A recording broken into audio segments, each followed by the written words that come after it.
Bienvenue au Stade Saputo, mesdames et messieurs. Les hommes de Hernan Losada iront chercher les 3 points face à DC United, une équipe qui est décimée par les blessures. Donc, ça s'annonce un match très excitant de la part des deux équipes. En première mi-temps, que penses-tu des impressions de Bryce Duke en ce moment? Bien, je trouve que quand même, c'est un bon match. Par contre, il y a eu un peu des mauvais calls, je dirais. Mais en général, c'est quand même toujours 0-0, fait que c'est pas fini. Puis je pense que les joueurs en ce moment donnent quand même un bon match. On a des tirs au but, c'est ce qui compte. Les prochains vont rentrer. Qu'est-ce que Hernan Losada doit faire pour améliorer son effectif? Quels sont les changements qu'il doit apporter pour Écoute, je pense que cette année, avec tous les changements qu'il y a eu, je pense que l'équipe doit un peu plus se tisser serré, doit s'adapter aux changements. Il y a beaucoup de nouveaux joueurs, c'est comme une nouvelle équipe. Donc, c'est d'apprendre à jouer ensemble, de se partager le ballon. Mais je pense qu'on a une bonne ambiance, puis on va gagner ce soir. Quels sont les aspects que le CF Montréal devrait apporter pour ajuster sa deuxième mi-temps?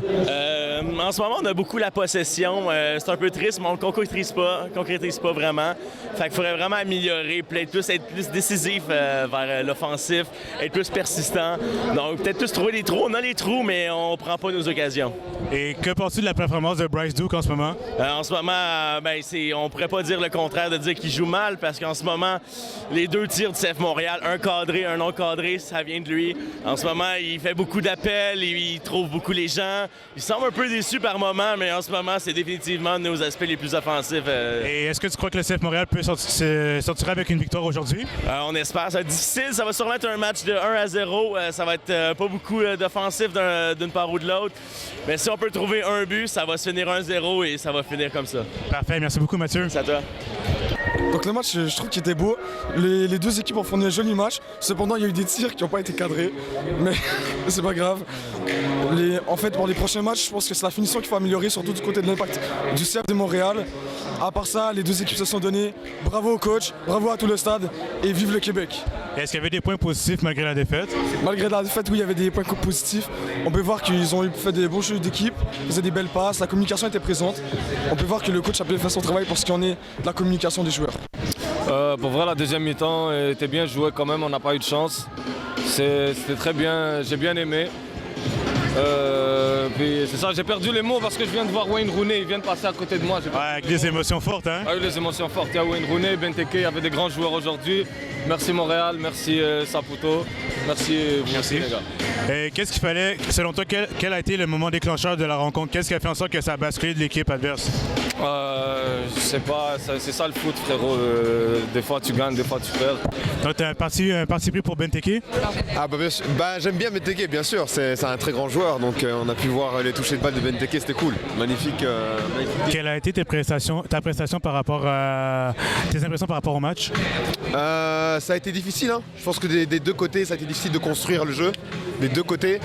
D'après ce que j'ai entendu, je pense et d'après ce que j'ai vu, il y avait plus d'affinité entre les joueurs du côté de DC plutôt que Montréal où il y a eu du mal à combiner combiner bien entre les joueurs et l'équipe pendant. Enfin, j'ai pas vu 10 passes par exemple, tu vois.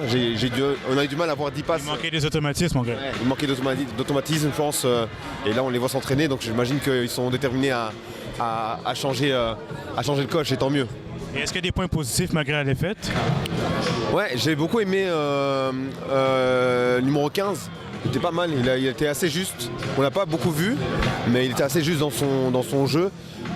J'ai vu Wanyama est pas mal, hein. Wanyama, solide, hein? Solide aussi, quand même solide.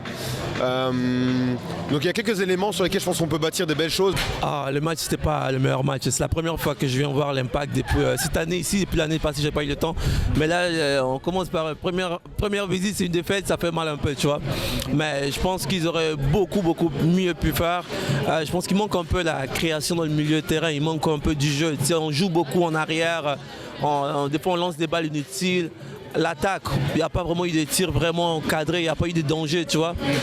On a un attaquant qui est imposant, mais il ne sait pas orienter le jeu comme Benteke. Ou plutôt, il n'a pas eu l'occasion de le faire, mais peut-être n'était pas. C'est la première fois que je le vois jouer. Peut-être que ce n'était pas sa journée, mais contrairement à Benteke, tu vois que l'expérience, tu vois les touches, c'est précis, c'est net. Il oriente le jeu, tu vois la qualité, tu sens que ouais, il y a du ballon, quoi. Mais celui de l'Impact, je pense qu'il y a le physique, l'atout, mais c'était peut-être pas sa journée, tu vois. Est-ce que malgré la défaite, il y a des points positifs qu'il faut retenir durant ce match? Le public est resté à peu près jusqu'à la fin. Après, la défense, c'était pas mal. La défense, honnêtement, c'était pas mal parce qu'on a eu beaucoup de contre-attaques. Si pour 1-0, ça va. Ils ont eu un coup de chance. J'ai même pas vu le but. J'ai même pas eu le temps de m'asseoir. Déjà, il y avait un but. Mais la défense, on va dire, c'était quand même... Il y a beaucoup de points positifs en défense. En attaque, c'est là qu'on voit la lacune, quoi. En attaque, la création du jeu, il manque encore des automatismes entre les joueurs. Malgré le fait qu'on a vu quelques-uns, mais c'était pas encore assez, tu vois. Et pour une première expérience au Stade Saputo, comment ça s'est passé? Est-ce que tu as aimé ça ou... Ah ouais, c'est la maison, c'est sûr que j'ai aimé. Ça fait toujours plaisir de voir l'Impact jouer. Mais là, j'aurais préféré que ce soit une victoire. Ouais, j'aurais préféré que ce soit une victoire, tu vois. Ouais. Donc, fin de rencontre de la part du CF Montréal, un petit 1-0 pour DC United, une défaite un petit peu crève-cœur, malgré les performances, malgré l'acquisition de Bryce Duke qui a essayé d'amener un peu plus de verticalité. N'empêche que les hommes de Hernan Losada ont perdu, mais ce ne serait que de partie remise.